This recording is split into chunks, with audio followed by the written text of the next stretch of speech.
I'll tell you this little story. When I was in Red Deer a while ago, I love to tell this story. I was driving past Billy Bob's, remembering my glory days of '93. And we were going to a Connect training, a parent training, and I had a nurse, Melissa, was with me from the Children's Hospital, and we were parked at a light by Billy Bob's. I don't know if I mentioned that. And I looked behind me in the rearview mirror, and there's a mom rocking it out, like dancing like you don't even know, in a minivan.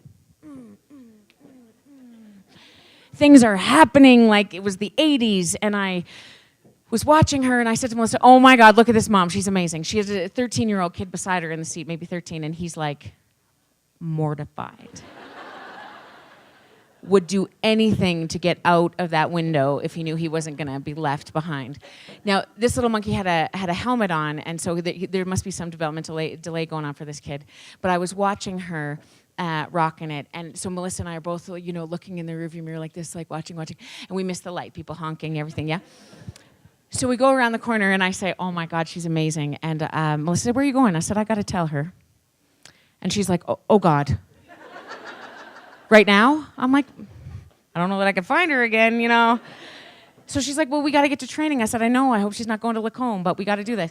So I pull in behind her. She didn't live far. Melissa's saying to me, take off your sunglasses. So I did.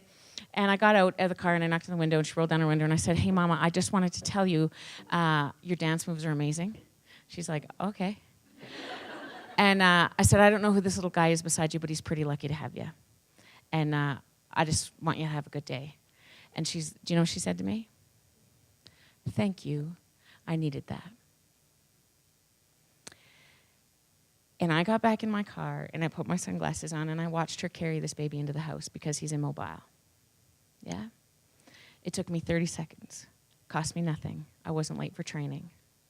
Is she in the game? Yeah. We have this to give away in our communities every single day. We all walk through this world wondering, are we serving our children well? Are we serving our partners well? Tell each other this every chance you get. I try to do with dads, and then they think I'm picking them up, so I always have to be like, married, however, I think you rock. Yeah? You have the opportunity to do this all the time. Take it. My gosh, we want to know. We want to know. Yeah? We are raising each other's babies. When you light up around my baby at the hockey rink and I light up around your baby at Sunday school, that's how these kids are going to know they matter. That's the answer to the mental health crisis. Looking after all of us who are holding these little people. We can pour resources into them till we're blue in the face. Anti-suicide, anti-bullying, what do you call those? Fentanyl, what the frigate. Don't eat a Tide Pod. It's very scary that we have to have these conversations. We can do that all day long, right? The issue is not about treating kids. The kids are the least of our worries. Unless we hang on to the people, the big people in their world, these babies are not going to be okay. Eye contact becomes so critically important, yeah?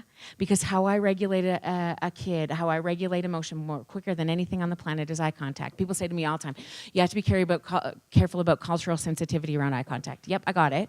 But here's the deal. There is not a culture on this planet that doesn't use eye contact to emotionally regulate. Not one time. Some people do it through veils. Some people aren't allowed to do it with certain genders. Sometimes it happens very quickly. But I do this to know where I stand with another human being if I'm regulated. Sometimes when I'm scared, I do that too.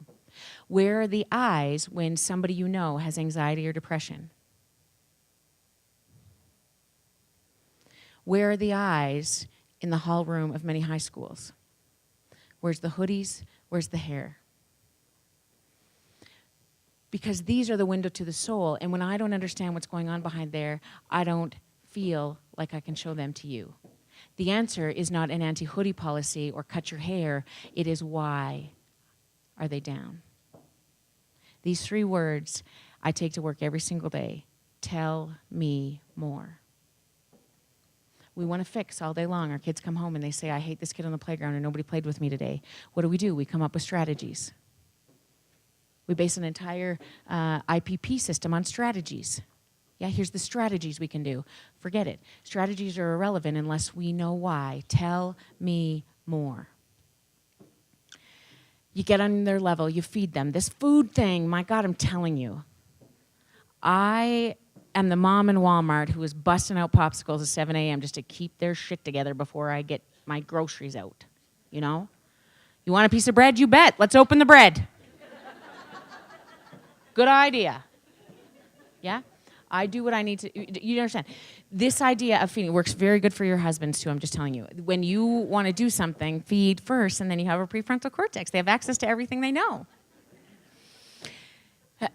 Also, this idea of you never leave them. See, kids can't regulate by themselves. They can't regulate emotion. Their lid can't come back on in a really developmentally appropriate way by themselves. It will fall back on if we say, and this is my number one favorite thing to do, when you threaten relationship, things happen really quickly because our biggest fear on this planet is abandonment.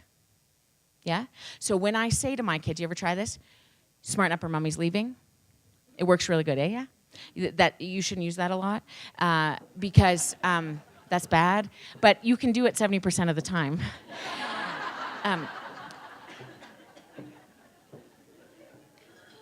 It works because we know that we need somebody else to co-regulate, otherwise we can't do it ourselves, yeah?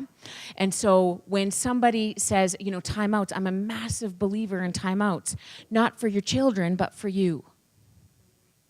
Because you can't regulate them if you're dysregulated. So I give my kids timeouts all the time. I give them breaks. Mommy needs a break right now. I'm going to be back in 2 minutes, I promise you. And you go. You must just honor that idea if you can do it 70%.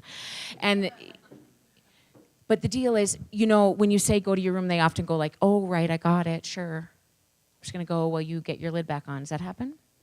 No. So then what happens is you must remove yourself as long as they're safe. So I like to do that in the bathroom where I lock the door and they're safe, and then I have a bottle of white in the tank of the toilet because then it's chilled at the ready. Do you know what I mean? Nobody knows. Your mother-in-law has no idea. I'm just kidding. I'm really kidding. Not really. So... But the idea is I want you to take 30 seconds whenever you can to be like, so that you can stay in the game and be able to do this for your babies, right? Because they can't do that on their own.